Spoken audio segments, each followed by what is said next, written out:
We love our chickens, and there's nothing like farm fresh eggs, and we have a ton of them. We get as many as 2 to 3 dozen eggs a week from our 6 laying hens.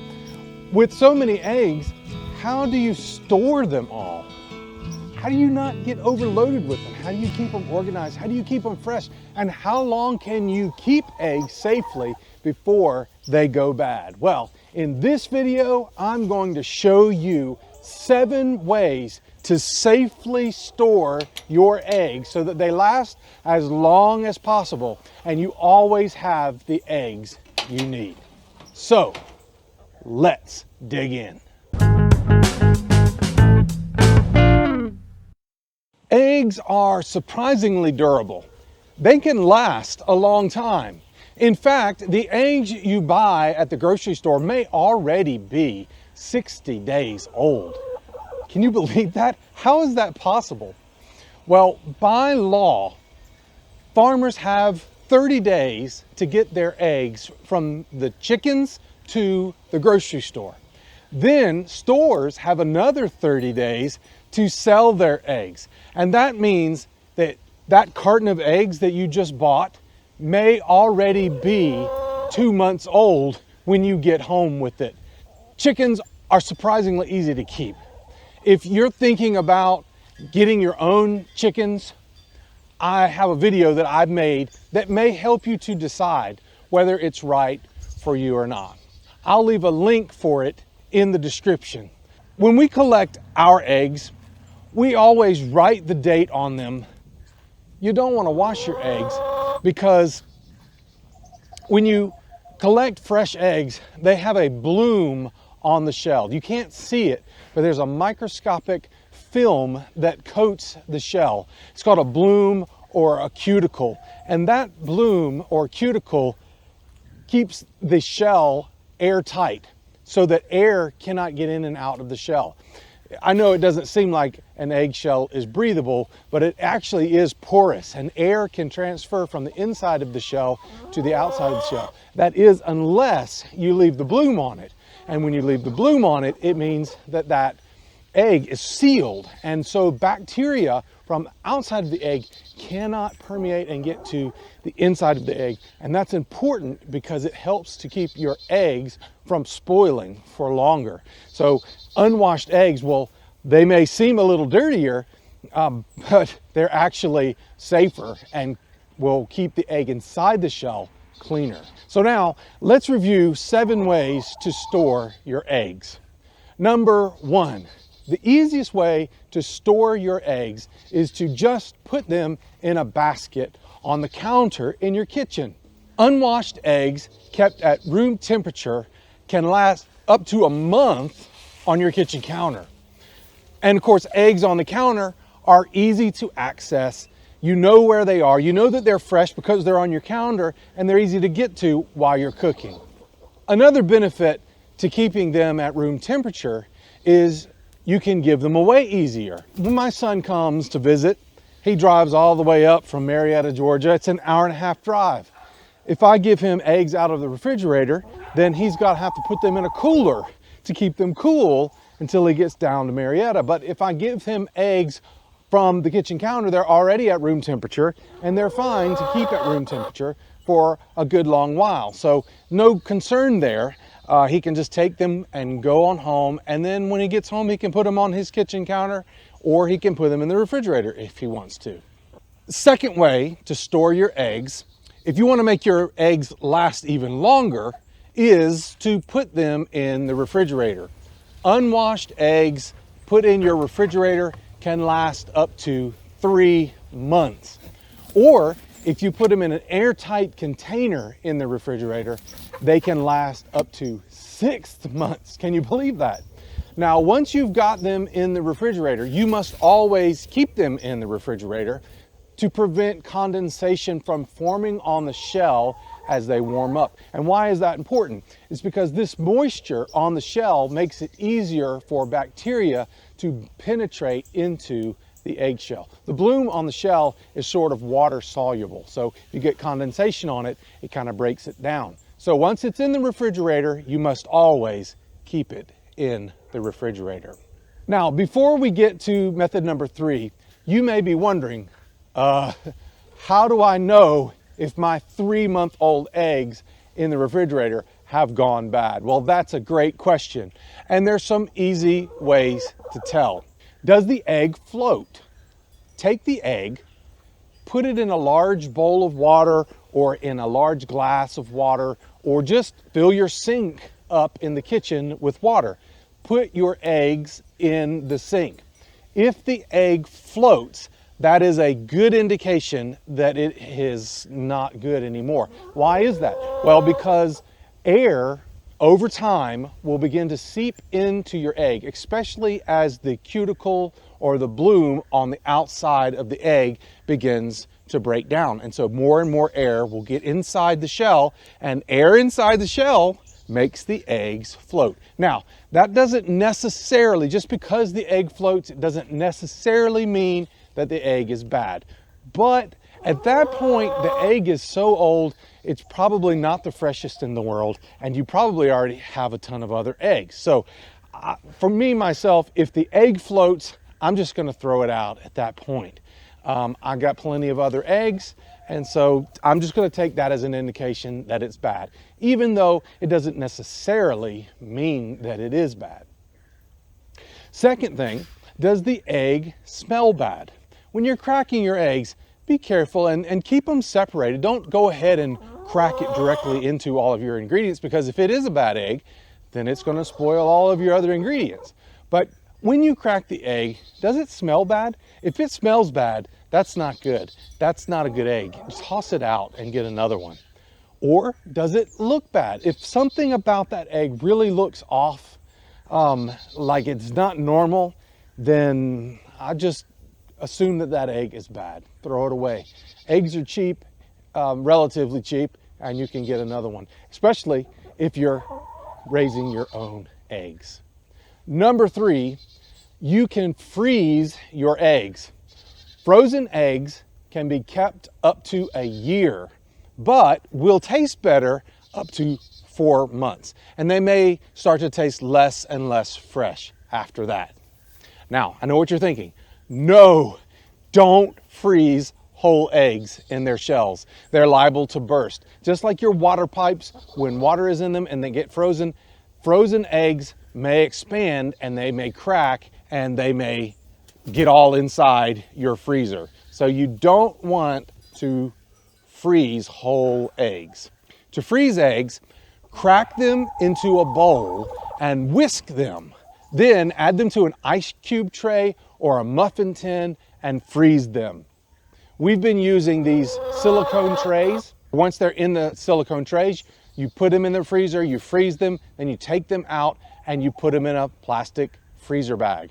And then it's also a good idea to kind of know how many eggs is in each of your little individual frozen serving sizes of eggs. That way, when you go to a recipe and it calls for 1 egg or 2 egg or 3 eggs, you know exactly how many of those single serve frozen eggs that you need.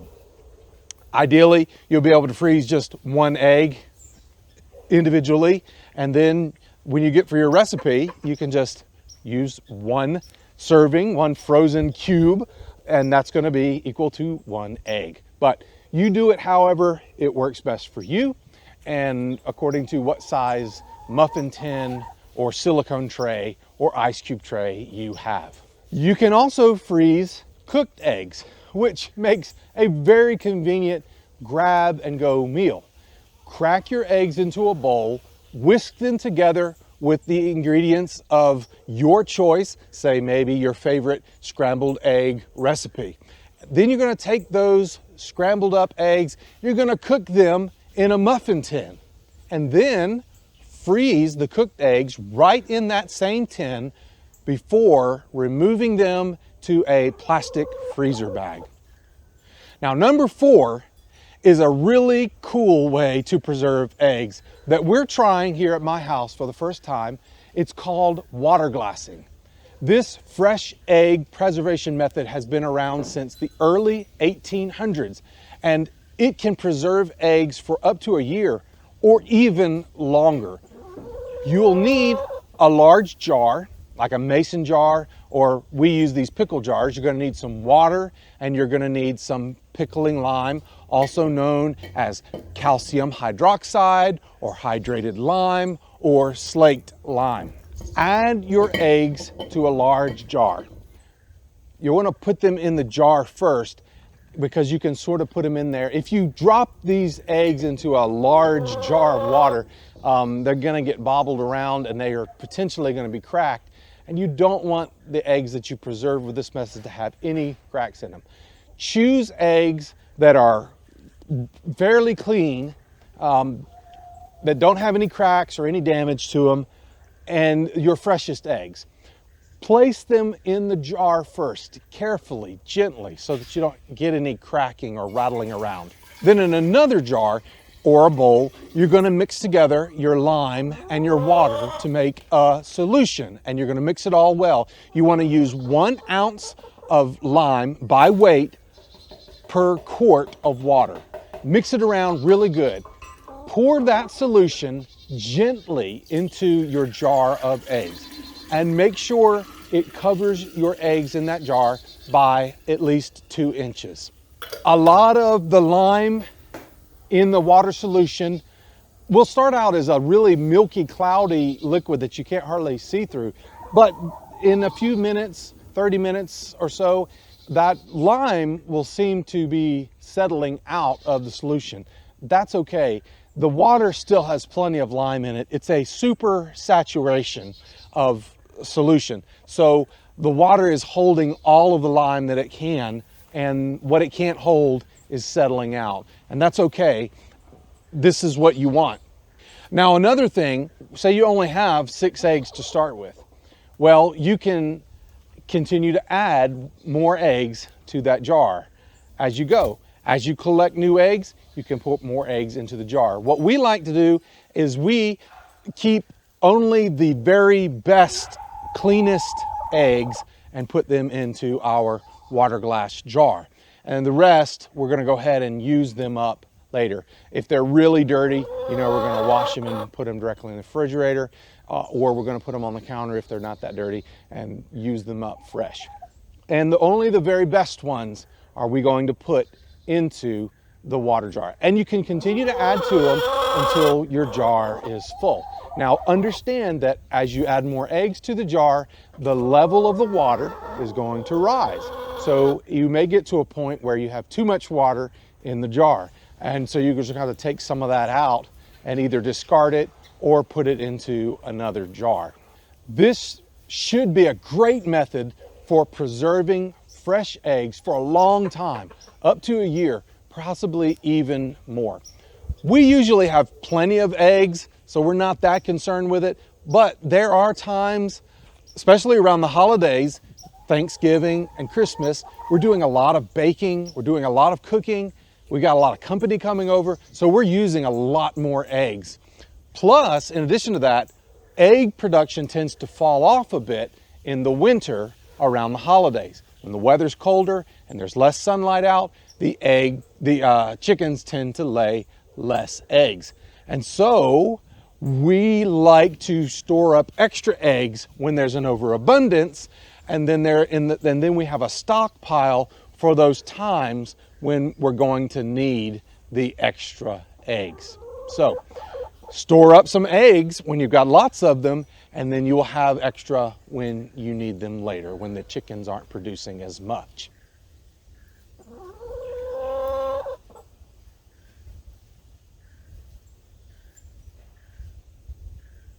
Now, there is a 5th method that may not be for everyone, but some may love it. You can pickle your eggs. Do you like pickled eggs? I've always wanted to like pickled eggs. I just really don't. Every so many years, I will try them again, and for some reason, they're just not my thing. But you can pickle eggs in vinegar, and some people just love them. And I suppose that even if you don't like whole pickled eggs, they could be an especially tasty treat as a inclusion in a recipe. So maybe that's what you would want to do with your pickled eggs. But you can pickle eggs, although we've not really done it much because no one in my family particularly likes pickled eggs. But I may try it again this year just as an experiment and to see if there's any ways that I can use pickled eggs. Do you like pickled eggs? If you do, post it in the comments and maybe share a great recipe that you like to use and I might try it. I will leave a link in the description of this video to a recipe for pickled eggs. Number 6, you can feed your excess eggs back to your chickens. Now, if you've got too many eggs and there's nothing to be done with them, you can just feed them back to your chickens. That might seem a little weird. Why would you want to feed eggs chickens? Isn't that wrong? Well, they really like them and they have all the nutrition that the chickens really need. The egg shells are actually a very common supplement for chickens because they're full of calcium, which helps the chickens lay eggs with good, strong shells. There's a lot of benefits to actually feeding eggs to your chickens. And if you raise chickens, you'll find out very quickly that chickens actually really like eggs. As a matter of fact, sometimes they will peck a hole in their egg and eat the egg right then and there. So apparently chickens know what they want and they want the eggs. If you ever have collected a bad egg or an egg that has a crack in it or it's just so dirty, I just usually go ahead and throw it right into the chicken coop with the chickens and let them eat it. And they will rush to that egg and they will just lap it up. They love eggs. So if you have eggs, you have too many and you need something to do with them, you can feed them to the chickens. We don't typically feed a lot of eggs to the chickens, but what we do is when we find that we have eggs in our refrigerator that have gotten really old and they're probably fine, but we're questioning whether they're fine, or we're questioning maybe they are perfectly safe to eat, but they're not going to be that fresh. In that case, we often will feed those eggs back to the chickens. It's just a great way to reduce, reuse, and recycle. And it's good for the chickens and it helps supplement their food. You can also feed them to other pets that you might have, dogs, cats. There's probably other animals that would benefit from eating chicken eggs as well. Number 7, you can give your eggs away. We always give away a ton of eggs because we just always have more than we need. Our neighbors enjoy getting them. We give them to people at church. We give them to family members that come to visit us, friends. My wife takes them to work. Sometimes we sell them. Most often we just give them away. So it's a great way to build relationships, to just give a gift to people, and it's just a wonderful thing to do. And I encourage that you would give your eggs away. If you have an overabundance of them and you've already stored up all you need and you have all you need, give away the extra. In Acts chapter 20 verse 35, it tells us that Jesus said, "It is better to give than to receive." And this is absolutely true. Giving is better than receiving for so many reasons, but I want to mention to you 7 reasons why. Number 1, giving helps you to trust God more. When you give, you understand and you're trusting. You're giving away something it's a valuable resource. The human heart, the human nature wants to hoard things. It wants to be greedy, wants to keep it all for ourselves. And maybe there's a fear or a paranoia that you're not going to have enough. And so you want to hoard it all. But when you give things away, it reminds you that God is taking care of you. It's not all up to you. God is there and He has provided this resource for you, and He's going to continue to provide for you even if you give this away. Number 2, Giving makes God happy. When he sees that you have a generous heart, he sees that your heart reflects his heart, because our God is a generous God who is constantly giving things to us. And when we give those things to other people, it makes God happy to know that we're trusting him, to know that we're being generous, to know that we're caring about other people and helping them. Number 3, giving is better than receiving because it brings joy to other people. Something special about making other people happy. Human beings were created, we were designed to live in a world where there is love and where there is generosity and caring for others. And we're here to help one another. And so there's something in the human heart that just always wants to be a giving person. And so when we give, it brings joy to other people. But number 4, it also makes us happy. When we give to others, it brings joy to them, but it also brings joy to us. And number 5, it helps you to practice being content with what you have. You know, there's a certain part of our human nature, I don't think it's a good part, but it's part of our fallen nature, where we have a desire to hoard things to ourselves and to worry about whether we're going to have enough, and to always want more and more and more. How much is enough? The answer comes back, more. And it doesn't matter how much you have. When I was a broke kid in college, 20 years old, I just thought, oh, it would be so wonderful if I could just go to McDonald's anytime I wanted and didn't even have to worry about the money. Seems like a crazy thing, but you know, when I was 20, I didn't have them, and we had to sometimes scrounge up change out of our couch cushions and just to have a little money extra to go to a cheap place like McDonald's. And that was a long time ago when it really was cheap to go to McDonald's. With inflation now, not so cheap. But you know what? I grew up, I got a better job, I got a little bit better financially secure. I can go to McDonald's anytime I want now. But it's not enough, because now I'm not satisfied with McDonald's. I want to go to Longhorns or Outback and have a steak. So that's the human heart. We always want more and more and more. And we think if we could ever just get more, then we'll be content. But that's not the answer. The actual answer is to learn to be content with what you have. If you learn to be content with a little, you'll be happy.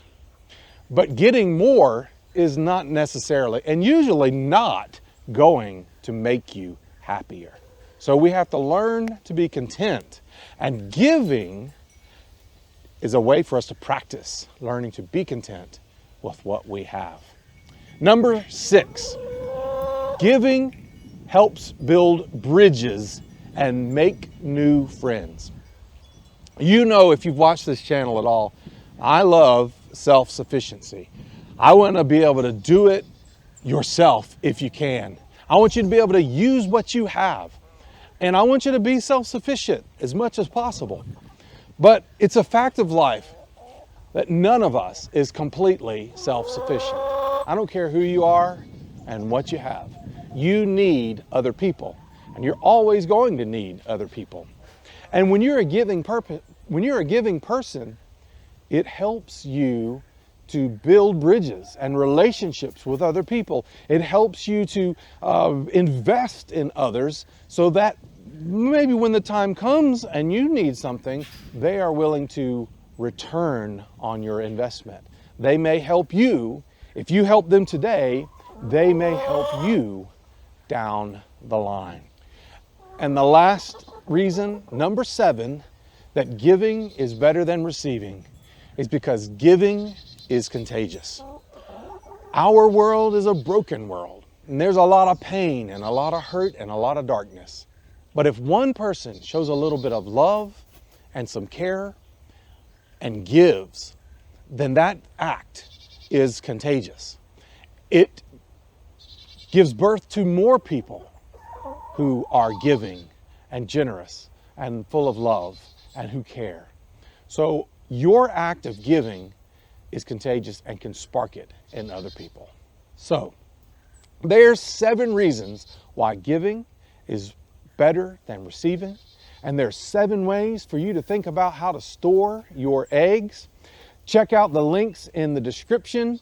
Check out the video if you're considering whether or not having backyard chickens is a good thing for you. Then that video may help you. And thank you for watching today. Click the like button if this video was helpful. Subscribe to my channel if you'd like to see more. And thank you for watching today. Now, let's all get out there and let's grow and be fruitful.